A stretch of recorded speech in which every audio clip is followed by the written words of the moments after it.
Mais ce que je dis vous concerne. Vous aussi, vous pouvez être des personnes en train de parler à d'autres personnes.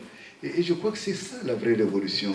C'est pour cela que c'est difficile à le quantifier en termes de temps. Ce n'est pas comme un programme budgétaire où on dira, bon, dans 5 ans, voilà ce qui va se passer. Il s'agit de l'homme. Il s'agit d'éveiller l'homme à lui-même, à sa propre responsabilité, mais je dirais à sa propre conscience. Il s'agit de lui dire qu'il n'est pas un animal, qu'il n'est pas un esclave, qu'il n'est pas... Vous voyez, c'est ce qu'on a dit tout à l'heure, c'est choquant, des femmes qui sont obligées de travailler avec des pampers parce que simplement, il ne faut pas qu'il aille faire pipi, parce que ça va perdre du temps. Il y a un problème de dignité humaine derrière tout cela, vous comprenez? Et je crois que c'est cela. J'ai envie de dire...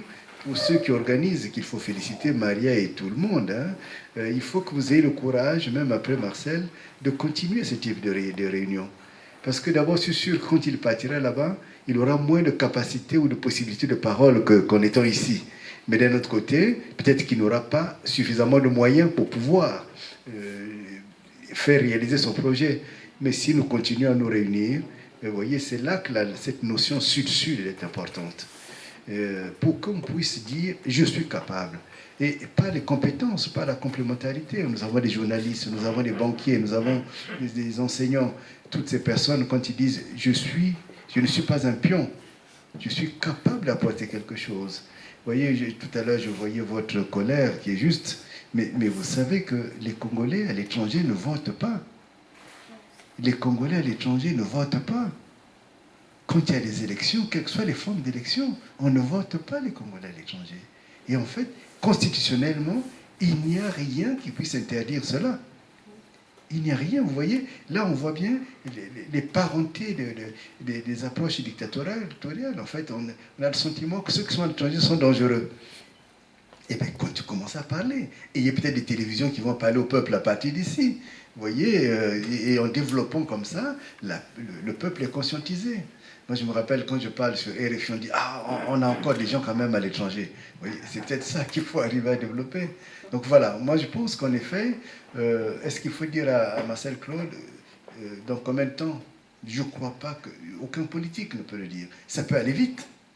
Ça peut aller vite parce qu'un peuple, vous voyez, le peuple est dangereux pour les dictateurs. Parce que tant que le peuple dort, il se meurt, le dictateur, il est content, il fait ses festins, il fait tout ce qu'il veut. Mais un peuple, quand il se réveille, imaginez qu'il y ait un problème qui se passe là-bas, que ça mette les gens en colère. Vous savez, une colère suffit pour que ça devienne une sorte de flambée. Donc, il n'y a pas à désespérer en termes de temps. Il n'y a même pas à dire qu'il faut 30 ans de plus. Je ne crois pas. Moi, je ne crois pas. Moi, je voudrais parier sur le fait que si vraiment des mouvements comme ça continuent, si vous continuez à travailler ici, vous continuez à travailler, parce que surtout vous savez que je vous admire, vous êtes une diaspora organisée, vous êtes une diaspora, quand je vois comment Maria peut prendre le téléphone et pratiquement faire le tour de l'Europe en peu de temps, mais vous savez, elle est dangereuse cette fille. Elle est dangereuse. Et elle a une capacité de coordination incroyable. Et il faut, dans tous ces peuples, quand chez les Congolais, il y aura aussi des gens capables de coordonner. Il y en a. Souvent, c'est les occasions qui manquent, vous voyez, les opportunités. Quand les gens se connaîtront, quand les gens prendront conscience qu'ils ont un destin commun, je vous garantis que la peur n'est pas de notre côté, n'est pas de mon côté, du côté de Marcel Claude. Peut-être c'est l'autre côté qui est à la peur. Mais sauf qu'on ne sait pas leur renvoyer leur peur. Je ne sais pas si vous comprenez, vous voyez. Il faut que nos structures, la continuité, la régularité, le fait de se découvrir, il ne faut pas qu'on se soit découvert aujourd'hui puis qu'on s'oublie demain. On arrive à mettre en place une cohésion. Et vous savez, le tyran a plus peur. Hein. Il a peur. Il y en a peut-être qui ne dorment pas dans les palais parce qu'ils se disent, ça me fait penser à un procès, puis j'aurais fini par là, un procès qui donnait son cours, et tout d'un coup, il entend dehors, les gens qui font, vous savez, une grève des étudiants. Il dit, vous savez, c'est terrible pour un professeur, parce qu'il a le sentiment que c'est contre son cours qu'on est en train de faire la grève. Et les tyrans, c'est pareil. Si moi je parle ici, si ça se trouve en temps que j'ai parlé, il a plus peur que moi. Moi, quand je vais rentrer, je vais dormir. Mais lui se dit, mais Kunku, là, qu'est-ce qu'il est en train de faire encore? Qu'est-ce qu'il a envie de faire? Vous voyez, il passe plus son temps à réfléchir sur moi que moi, je passe mon temps à réfléchir sur lui. Et donc, je crois que c'est pareil pour toi.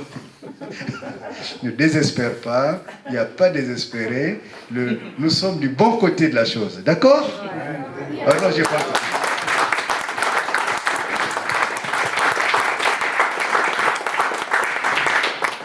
Bon, je voulais dire une autre chose à propos de la qualité humaine que parlait Dominique. En réalité, c'est ça une chose qui m'a beaucoup... J'étais très sensible à la situation de Marcel parce que dans sa qualité humaine, il a montré que les besoins et l'intérêt et la décision de continuer avec un projet au Chili et dans l'Amérique latine. C'est le seul candidat de Chili qui a sorti de Chili, a cherché les soutiens internationaux, à discuter qu'est-ce qu'on peut faire de nouveau, à connaître des autres expériences, à essayer d'établir des relations entre les partis politiques. C'est une chose très importante. J'étais candidat, et je sais qu'après, quand on perd, il y a tout. Il y a tout type de peine.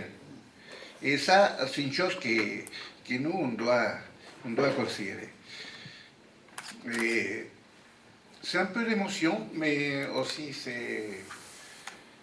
on s'est fait comprendre parce que, je l'ai dit, qu'est-ce qu'on va faire avec comme j'appartiens au peuple mapuche, qu'est-ce qu'on va faire avec les Mapuches qui sont impuissants aujourd'hui.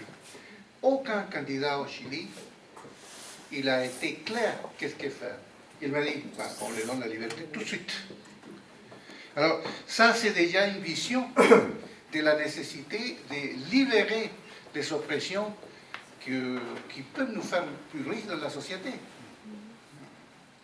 Et c'est ça qui montre la qualité humaine et la possibilité que nous on a de pouvoir continuer à construire une voie qui peut être factible, qui peut être possible. Attirer déjà dans cette 60% de la population qui n'a pas voté au Chili, on considère qu'au moins cette moitié des 60% sont des gauches. C'est des gens qui peuvent penser comme nous.